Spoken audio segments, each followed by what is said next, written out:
Hello. Today we are going to talk about how to ask for money in a scholarship essay.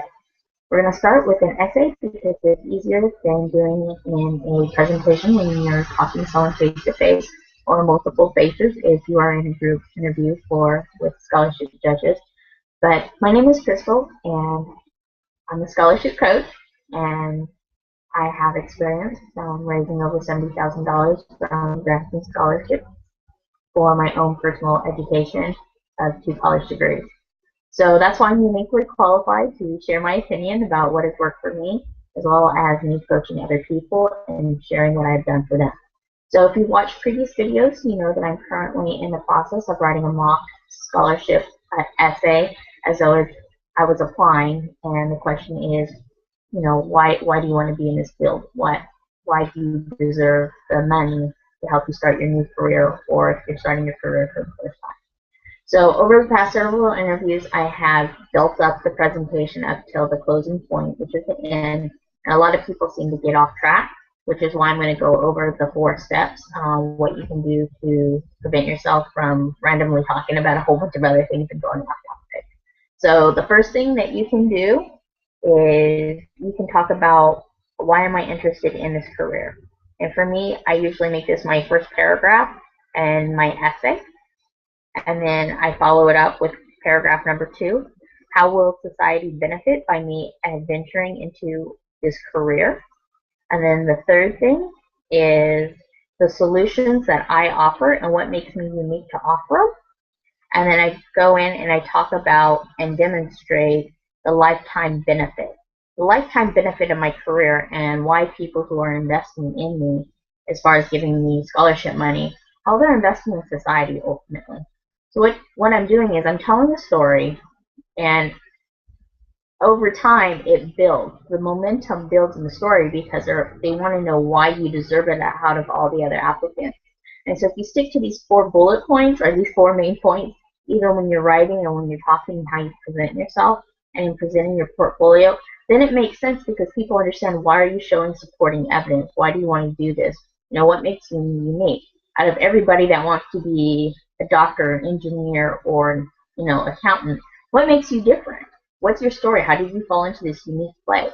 And when you talk about your story and what you did, and then use that to draw interest, and then talk about how are other people going to benefit? What is it that you're going to do that adds value? People want to invest and see that money multiplied. So it's through benefits that it's multiplied.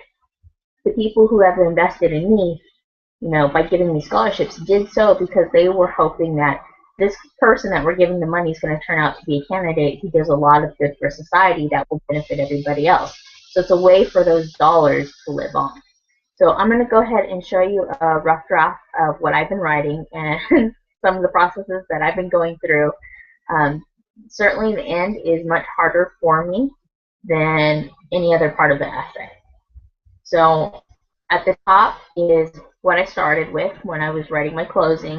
You can see that there are 5 bullet points, and I went ahead and put lines through them so I wouldn't get myself confused. And what I did is I took those bullet points and I expanded them to do this.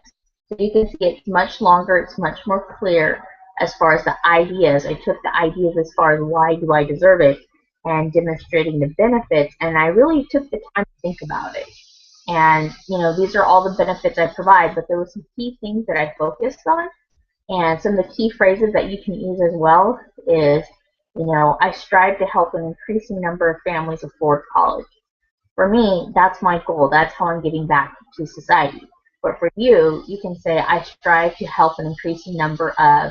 And then instead of families afford college, you can replace that with what is it, who are you helping? Are you helping children? Are you helping adults? Are you helping the elderly? What problems are you solving? What challenges do you face? And then I also make a declaration down here. I commit to. What is it that you're committing to? And then talk more about what do you plan to do with your career? How is it going to help people? Why is it going to be beneficial to them? And then the end, the last bullet point is the most important. It's not always the last sentence that you say. Sometimes it's more about the closing thoughts and what is the last idea that you'll leave off. leave them off with. So I'm going to go ahead and read it to you. And it says, any money or support you offer will be very helpful in assisting me to help more families afford college. Please partner with me to help more families. Oh, okay, that's pretty redundant. I'm going to obviously have to do some updating. By contributing to my college education, you will not only be helping me, but many families who will benefit from the skills I learned at college and put in use for the rest of my life. So to me, this right here, this idea that's in yellow is showing them how they make a one-time investment in myself and then how they're going to continue to receive benefit from that payout to society. So it's a way for the money to live on, or in their case, the legacy. A lot of these people who are donating money do it in the form of a legacy, and it's what they wanted to be reminded for. That's why certain scholarships will be for certain groups of people. You'll have some scholarships that are for engineering students, some scholarships that are for music students. It's usually whatever that donor connects with and what they wanted to be remembered for. If they love music, then they're going to want to donate a lot of money available to students who love music. And so when you talk about creating music and how we still listen to music of previous decades, or how you can turn on the radio and hear music from, the 40s, 50s, 60s, 70s, 80s, 90s, or whatever, time period that we're in, and talk about your love of music and how it lasts, then that person can see the benefit of investing with you because they see how the lifetime of that benefit is. So those are some things to keep in mind.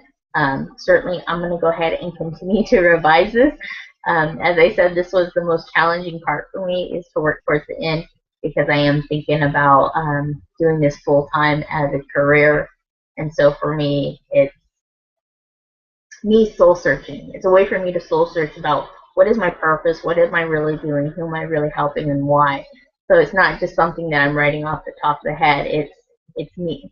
And that's why there's so much interest in what I have to say and people follow me, is because they like that. They're like, well, that sounds different than other people who are doing something similar. And I think that it's harder when you take a hard look at your life and say, why am I really doing this? Versus when you just talk about the obvious benefits or whatever comes to the top of your head. Many people can, kind of sift through the BS and figure out, are you just, bluffing or fluffing, versus are you being real and genuine? And so I think for me, because in my head I'm still trying to get some clarity about my personal situation, that's kind of why it's challenging to write the essay. And I can understand if that's where you're coming from as well.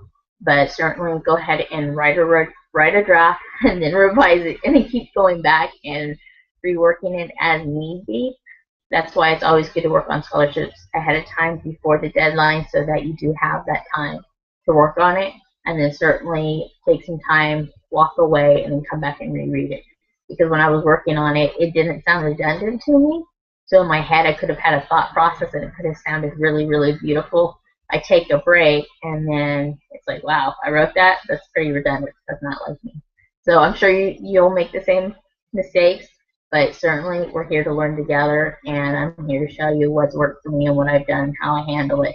So please be on the lookout for other videos in the future about how I continue to put this essay all together.